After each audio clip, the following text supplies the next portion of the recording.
तरह से दोस्तों मैं आपको बताऊंगा कि डायबिटीज अगर हो जाती है तो इसमें क्या क्या जांचें की जाती है और कितनी जरूरी होती है।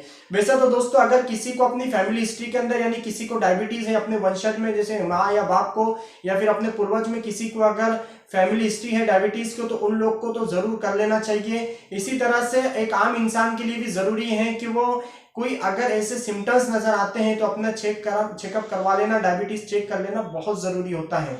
अगर इसके अलावा दोस्तों जिसके पास फैमिली हिस्ट्री है उसको तो हर थोड़े सालों बाद या कुछ महीनों बाद चेक करना तो जरूरी होता ही है, लेकिन एज के गुजर जाने के बाद यानी कि 45 एज के बाद जो भी लेडीज हो जेंट्स हो उनको अपनी डायबिटीज चेक करते रहना बहुत जरूरी है।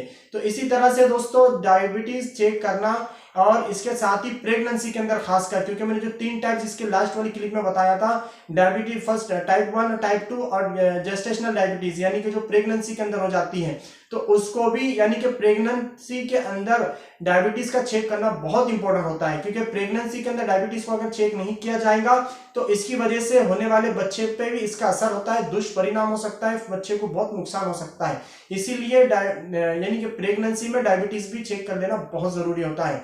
और वैसे तो मैं आपको बताऊंगा कि जिसको डायबिटीज होता है उनको किस तरह से चेकअप करवाना, लेकिन इन शॉर्ट आपको अब तक ये समझ में आया कि डायबिटीज चेक करना बहुत जरूरी है, क्योंकि उसके कॉम्प्लिकेशंस के बारे में मैंने आपको बताया था कि उसके कॉम्प्लिकेशंस कितने डेंजरस हो सकते हैं।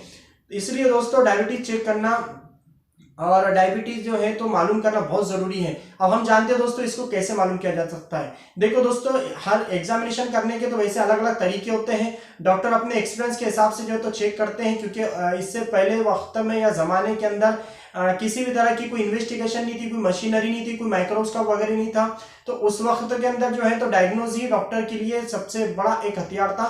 डॉक्टर उसके जरिए से ही जो है तो डायग्नोज करते थे और बताते थे कि आपको शुगर की बीमारी हो चुकी है, मधुमेह हो चुकी है।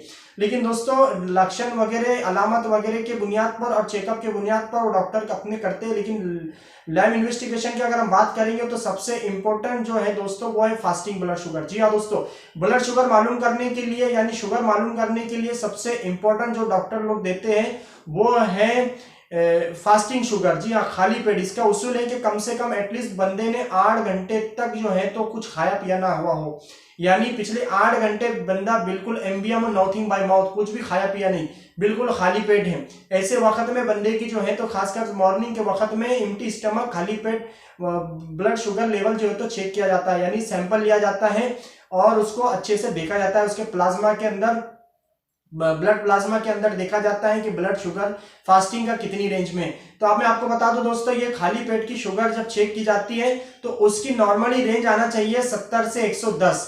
जी हाँ दोस्तों, 70 से यानी 70 कम से कम और 110 ज्यादा से ज्यादा। तो खाली पेट की शुगर इतनी आना जरूरी है। अगर ये 126 आती है तो इसका समझा जाता है, सस्पेक्ट हो जाता है, शक होता है कि इसको हो सकता है डायबिटीज हो।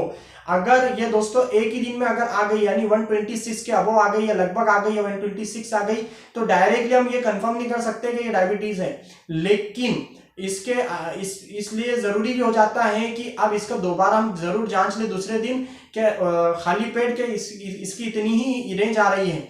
अगर इतनी ही रेंज इसके आ रही है तो इसको फिर मजीद कुछ इन्वेस्टिगेशन करके कंफर्म किया जाता है कि फास्टिंग शुगर लेवल इसकी बढ़ी हुई आ रही है, तो इसकी वजह से ये डायबिटीज हो सकता है। तो दोस्तों इस तरह आप लोगों ने समझे कि फास्टिंग ब्लड शुगर लेवल का कितना इंपॉर्टेंस होता है। वही दोस्तों खाने के बाद की जो ब्लड शुगर लेवल होती है जिसको पोस्ट प्रेंडियल कहते हैं, उसका बहुत ज्यादा इंपॉर्टेंट नहीं है, क्योंकि इंसान जब खाना पीना खा लेता है उसमें बहुत ज्यादा स्वीट्स अगर खाने में आ गई है तो उसकी बहुत ज्यादा रेंज आ जाती है। इसलिए सबसे ज्यादा इंपॉर्टेंट जो है तो वो तो फास्टिंग में ही है। लेकिन उसूल के तहत जब पोस्ट प्रेंडियल यानी कि खाने के बाद की जाती है, तो जब हम लोग फास्टिंग करते हैं, फास्टिंग का सैंपल देते हैं, उसके फौरन बाद हमको कुछ खाना होता है, यानी खाना जो भी हमारा है खा लेना पड़ता है, और उसके 1.5 घंटे या 2 घंटे के बाद हमको फिर से अपना जो है तो सैंपल देना होता है, और उसको पोस्ट प्रेंडियल कहते हैं हम, या खाने के बाद की शुगर कहते हैं, जो कि एटलीस्ट रहना चाहिए 140 के अंदर या बिलो। 70 से 140 या कुछ किताबों के अंदर 70 से 150 के अंदर रहना चाहिए। 70 से 140 सही रेंज है, इसके अंदर ही रहना चाहिए। अगर इससे ज्यादा बढ़कर आती है तो उसके बारे में सस्पेक्ट किया जा सकता है, उसके बारे में शक किया जा सकता है, और उसको दोबारा चेक करके मालूम किया जा सकता है कि इसकी जो इतनी शुगर लेवल बढ़ी है तो ये रियल में बड़ी है या फिर ये टेम्पररी है। तो इस तरह से दोस्तों ये दो तरीके मैंने आपको बताया, एक फास्टिंग बताया, एक पोस्ट प्रेंडियल बताया यानी खाने के बाद की बताया। एक कॉमन जो पेशेंट, जब भी पेशेंट क्लिनिक में ओपीडी में आता है डॉक्टर के पास और वो उसकी उस वक्त के अंदर चाहे 2 बज रहे हो या दोपहर के 4 बज रहे हो या शाम के 6 बज रहे हो या रात के 8 बज रहे हो या 10 बज रहे हो, कोई भी वक्त हो जब पेशेंट का एक आम तौर से जो ब्लड शुगर लेवल चेक कर लिया जाता है उसको हम लोग कहते हैं रैंडम, यानी कि उसका कोई टाइम नहीं होता है, वो रैंडम कभी भी हम कर सकते हैं। वो हम जो तो ग्लूकोमीटर पर भी कर सकते हैं, जो छोटी सी मशीन होती है जिसके बारे में कुछ दिन पहले खलील बनाकर बताया था, उसी तरह से इसको ब्लड सैंपल लैब में देकर भी जो तो मालूम किया जा सकता है। इसी तरह से दोस्तों एक बहुत ही इंपॉर्टेंट टेस्ट जो है तो डायबिटिक पेशेंट के लिए है वो है A1AC टेस्ट। जी सर, जी हाँ दोस्तों, H1AC टेस्ट हम इसको कहते हैं। ये टेस्ट बहुत ही यानी कि जबरदस्त टेस्ट है और यूं समझ लो कि लास्ट 3 मंथ का जो ब्लड ग्लूकोज लेवल है हमको पता करती है और ये परसेंटेज के अंदर होता है और ये परसेंटेज के जरिए हमको पता लगाया जा सकता है कि ब्लड शुगर लेवल जो है तो कितना है। तो दोस्तों ये कॉमनली 5.7 तक रहना चाहिए। अगर 6.5 के ऊपर अगर जाती है तो हमको ऐसा समझा जाता है कि ये डायबिटिक पेशेंट है। अगर ये 5.7 तक है, लगभग है, उसके नीचे ही है, उसके आसपास ही है, तो हम समझ सकते हैं कि ये पेशेंट डायबिटिक नहीं है, ये नॉर्मल रेंज है। लेकिन 6.7 के अगर अब हो जाता है तो ये हम इसको डायबिटीज की तरफ हम जो तो शक कर सकते हैं। लेकिन दोस्तों कभी भी इन्वेस्टिगेशन की जो नॉर्मल रेंज मैंने आपको बताया इसके बुनियाद पर कभी भी जो है तो हम फाइनल डायग्नोज नहीं कर सकते, हम लोग को कंफर्म करना होता है और डॉक्टर भी ये देखते हैं कि इसके दूसरे इन्वेस्टिगेशन की जरूरत है नहीं है। साथ में दोस्तों मैंने अब तक आपको बताया fasting blood sugar level check किया जाता है, पोस्ट प्रेंडियल जो है तो ब्लड शुगर लेवल चेक किया जाता है, साथ ही random blood sugar level check किया जाता है, HbA1c टेस्ट किया जाता है जो कि लास्ट 3 मंथ का जो हमको ब्लड ग्लूकोज लेवल हम पता कर सकते हैं। साथ ही दोस्तों इसके अलावा बहुत ही अहम टेस्ट है वो यूरिन के जरिए भी हम लोग पता कर सकते हैं। जी हाँ दोस्तों, urine test, urine routine microscope हो, इसके जरिए भी जो है तो हमको मालूम किया जा सकता है कि ये ब्लड शुगर लेवल यानी कि ब्लड का शुगर डायबिटीज है या नहीं है, इस तरह से एक अंदाज आ जाता है। लेकिन कंफर्म जो है तो दोस्तों हम लोग को दूसरे टेस्ट से लेना पड़ता है। साथ ही दोस्तों डायबिटीज अगर प्रेगनेंसी के अंदर सस्पेक्ट कर रही है या प्रेगनेंसी में जो किया जाता है डायबिटीज का टेस्ट, उसको हम दोस्तों प्रेगनेंसी के अंदर जो टेस्ट की जाती है उसको हम लोग कहते हैं टॉलरेंस टेस्ट।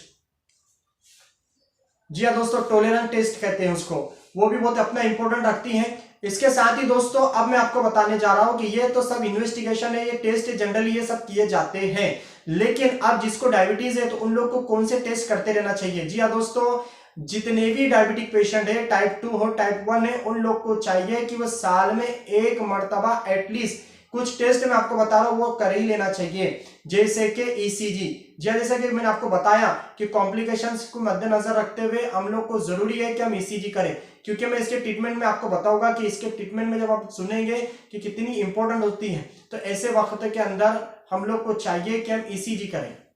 और साथ ही टेस्ट की बात करूं मैं तो KFT हम टेस्ट जरूर कर लें, यानी कि किडनी फंक्शन टेस्ट, इसके जरिए हमको बहुत सारी चीजें पता चलती है। याद रखिए दोस्तों, किडनी अगर फेलर की तरफ जा रही है तो अल्ब्यूमिन जो है तो माइक्रो क्वांटिटी के अंदर हमको मिलेगा। यूरिन के अंदर अल्ब्यूमिन का देखना बहुत जरूरी है, जिससे हमको किडनी का फंक्शन पता चलेगा। इसी तरह से KFT कर ले हम, उसके अलावा लिपिड प्रोफाइल कर ले, उसके अलावा डेंटल जो है तो चेकअप करवा ले। इस तरह से दोस्तों हम आंखों की भी चेकअप करवा ले। इसकी तरह से दोस्तों HbA1c टेस्ट हर 3 महीने के बाद करवा ले। तो ये वो टेस्ट है दोस्तों, या फिर अपने जो फिजिशियन है, जो अपने कंसल्टेंट डॉक्टर हैं, उनसे हम राब्ते में रहें ताकि तमाम चीजों की रहनुमाई हो। तो इस तरह से दोस्तों डायबिटिक पेशेंट का काम है कि इस तरह से अपने उसूलों को बनाए रखें।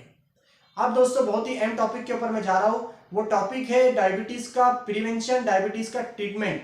जी हाँ दोस्तों, प्रिवेंशन सबसे बेहतरीन चीज है। आप कई सवाल आपके जहन में आ रहे हैं, आप पूछना भी चाह रहे हैं।